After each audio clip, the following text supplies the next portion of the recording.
નમસ્કાર મિત્રો, આજે આપણે શ્રી કૃષ્ણ ભગવાનની કથા સાંભળીશું. ત્રેતાયુગના અંતમાં અને દ્વાપર યુગના પ્રારંભના સમયમાં નિંદાજનક કામો કરવાવાળો કંસ નામનો એક અત્યંત પાપી દૈત્ય હતો. તે દુષ્ટ અને દુરાચારી કંસની દેવકી નામની એક સુંદર બહેન હતી. દેવકીના ગર્ભમાંથી ઉત્પન્ન 8મો પુત્ર કંસનો વધ કરશે. એક સમયની વાત છે, તે દુષ્ટ કંસે એક જ્યોતિષને પૂછ્યું કે મારું મૃત્યુ ક્યાં અને કેવી રીતે અને કોના હાથે થશે.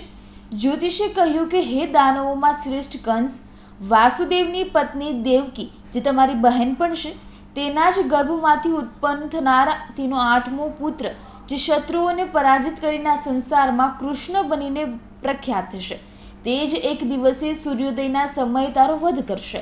જ્યોતિષની વાત સાંભળીને તે દુરાચારી કંસે પોતાના એક દ્વારપાલને કહ્યું કે આ મારી બહેન મને મારા પ્રાણોથી પણ વધુ વહાલી છે, તેની સુરક્ષા કરજો. એક દિવસે દેવકી પાણી લેવાના બહાને ઘડો લઈને એક તળાવ ઉપર ગઈ. તે તળાવના કિનારે એક ઘટાદાર ઝાડ નીચે બેસીને રડવા લાગી. તે જ સમયે એક સુંદર સ્ત્રી કે જેનું નામ યશોદા હતું અને તેને આવીને દેવકીને મીઠી વાણીમાં પૂછ્યું, હે કાંતિ, તું આવી રીતે કેમ વિલાપ કરી રહી છે? તારા રડવાનું કારણ મને બતાવ. ત્યારે દુઃખિત દેવકી યશોદાને કહ્યું, હે બહેન, નિજ કર્મોથી ટેવાયેલો દુરાચારી મારો મોટો ભાઈ કંસ છે. તેને મારા કેટલાય પુત્રોને મારી નાખ્યા છે. આ સમયે મારા ગર્ભમાં 8મો પુત્ર છે, તે આને પણ મારી નાખશે. આ વાતમાં કોઈ શંકા નથી, કારણ કે તેને એ વાતનો ભય છે કે મારો 8મો પુત્ર તેનો વધ જરૂર કરશે. દેવકીની વાતો સાંભળી યશોદાએ કહ્યું, હે બહેન, વિલાપ ના કરીશ. હું પણ ગર્ભવતી છું. જો મને છોકરી થશે તો તું તારા છોકરાના બદલે મારી કન્યાને લઈ લેજે. આ રીતે તારો પુત્ર કંસના હાથે નહીં મરે. ત્યારબાદ કંસે પોતાના દ્વારપાલને પૂછ્યું કે દેવકી ક્યાં છે? ત્યારે દેખાતી નથી.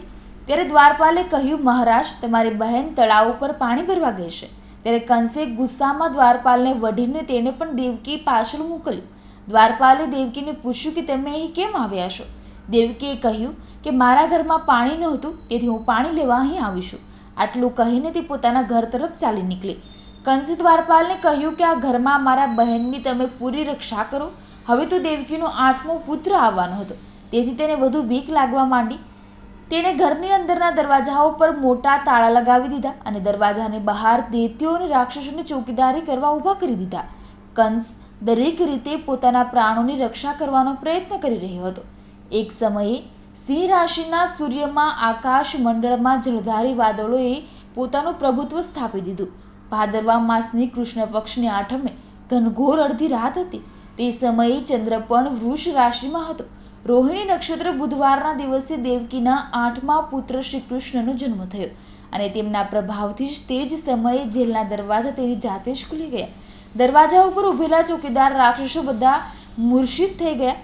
દેવકીએ તે જ સમયે પોતાના પતિ વાસુદેવને કહ્યું, હે સ્વામી, તમે ઊંઘવાનું છોડી દો અને મારા આ 8મા પુત્રને ગોકુળમાં લઈ જાઓ. ત્યાં પુત્રને નંદલાલની પત્ની યશોદાને આપી દેજો. તે સમયે યમુના નદી પૂરી રીતે પૂરગ્રસ્ત હતી, પણ જ્યારે વાસુદેવજી બાળક કૃષ્ણને સુપડામાં લઈને યમુનાજીને પાર કરવા ઉતર્યા, તે જ ક્ષણે બાળકના ચરણોનો સ્પર્શ થતાં જ યમુનાજી ફરી પોતાના સ્થિર રૂપમાં આવી ગયા. તેવી જ રીતે વાસુદેવજી ગોકુળ પહોંચી ગયા અને નંદના ઘરમાં પ્રવેશ કરી અને તેમણે પોતાના પુત્રને તરત જ મૂકી દીધો અને તેમની પુત્રીને લઈને ત્યાંથી તરત જ કેદખાનામાં પહોંચી ગયા. સવારે જ્યારે બધા રાક્ષસ ચોકીદાર ઊંઘમાંથી ઉઠ્યા, તે સમયે કંસે આવીને દ્વારપાલને પૂછ્યું કે દેવકીના ગર્ભમાંથી શું થયું? આ વાતની મને જલ્દી જાણ કરો. દ્વારપાલે અંદર જઈને જોયું તો દેવકીના ખોળામાં એક બાળકી હતી, જેને જોઈને કંસને સંદેશો આપ્યો.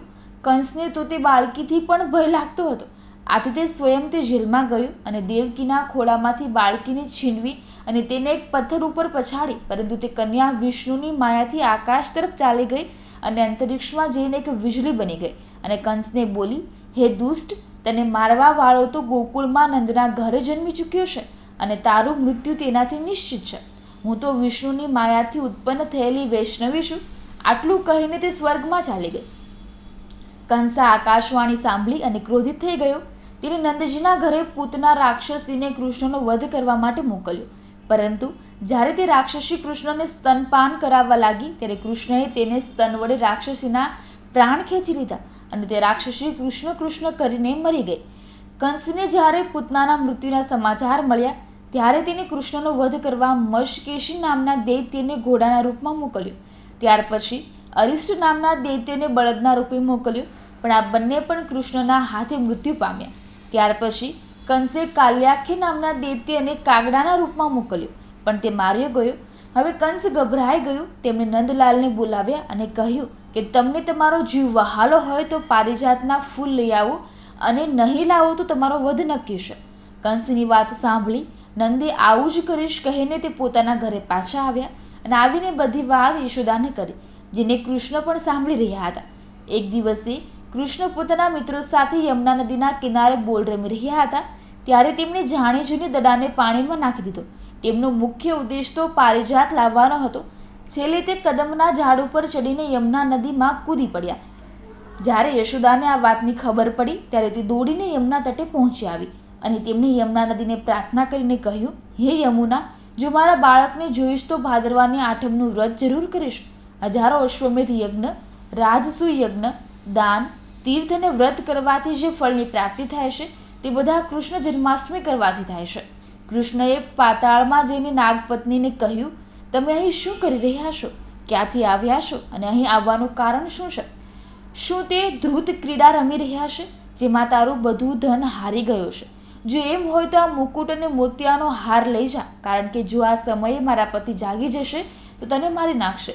કૃષ્ણએ કહ્યું કે હે કાંતિ, હું કાલ્યનાગનું શીશ કંસ સાથેની રમતમાં હારી ગયો છું અને તે જ લેવા આવ્યો છું. બાળક કૃષ્ણની આ વાત સાંભળી નાગપત્ની ગુસ્સે થઈ ગઈ અને પોતાના પતિને ઉઠાડ્યો.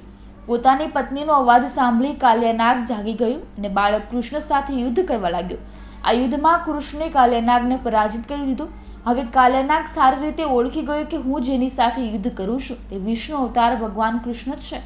તેમણે કૃષ્ણના ચરણોમાં સાક્ષાત પ્રણામ કર્યા અને પારિજાતના પુષ્પોને મુકુટમાં મૂકીને કૃષ્ણને ભેટ આપ્યા. હવે કૃષ્ણ મથુરા નગરીએ ચાલી નીકળ્યા. બીજી બાજુ કંસ પણ વિસ્મિત થઈ ગયો હતો. મનને હરાવવાવાળું મથુરા નગર યમુના નદીના દક્ષિણ ભાગમાં સ્થિત છે, જ્યાં કંસનો ભાઈ ચાણૂર રહેતો હતો. તે ખૂબ જ શક્તિશાળી હતો. તે ચાણૂર અને શ્રી કૃષ્ણના મલ્લયુદ્ધની ઘોષણા કરવામાં આવી. આ બંનેનું યુદ્ધ આશ્ચર્યજનક હતું, કારણ કે ચાણૂરની આગળ કૃષ્ણ બાળક જેવા હતા. કંસ અને કેશી આ યુદ્ધને મથુરાની જનસભામાં શંખ અને મૃદુંગના શબ્દો સાથે નિહાળી રહ્યા હતા. શ્રી કૃષ્ણએ પોતાના પગને ચાણૂરના ગળામાં ફસાવી તેમનો વધ કર્યો. તેના વધ પછી તેમનું મલ્લયુદ્ધ કેશી સાથે થયું. છેવટે કેશી પણ યુદ્ધમાં માર્યો ગયો અને આ મલ્લયુદ્ધ જોઈ રહેલા બધા લોકો શ્રી કૃષ્ણનો જય જયકાર કરવા લાગ્યા. ત્યારબાદ કંસે બધા સૈનિકોને બોલાવીને કહ્યું કે તમે બધા અસ્ત્ર શસ્ત્ર સાથે કૃષ્ણ સાથે યુદ્ધ કરો. આ યુદ્ધમાં શ્રી કૃષ્ણ અને બલરામે અનેક દૈત્યોનો વધ કર્યો. બલરામજીએ પોતાના શસ્ત્ર હળ વડે અને કૃષ્ણએ સુદર્શન ચક્ર વડે માઘ મહિનાની શુક્લ પક્ષની 7મે વિશાળ દૈત્યના સમૂહનો નાશ કર્યો. અંતમાં જ્યારે દુરાચારી કંસ જ બચી ગયો ત્યારે કૃષ્ણએ કહ્યું, હે દૃષ્ટ, અધર્મી, દુરાચારી, હવે આ મહાયુદ્ધ સ્થળ ઉપર તારા જોડે યુદ્ધ કરી અને તારો વધ કરી આ સંસારને તારાથી મુક્ત કરીશ. આટલું કહીને શ્રી કૃષ્ણએ કંસના વાળને પકડી લીધા અને તેને ગોળ ફેરવી જમીન ઉપર પટકી દીધો, જેનાથી તે મૃત્યુ પામ્યો. કંસના મરવાથી દેવતાઓએ શંખઘોષ કર્યો અને પુષ્ટ વૃષ્ટિ કરી. સાથે આ દિવસે બધા પ્રાણીઓએ હર્ષ પર્વ મનાવ્યો. જય શ્રી કૃષ્ણ.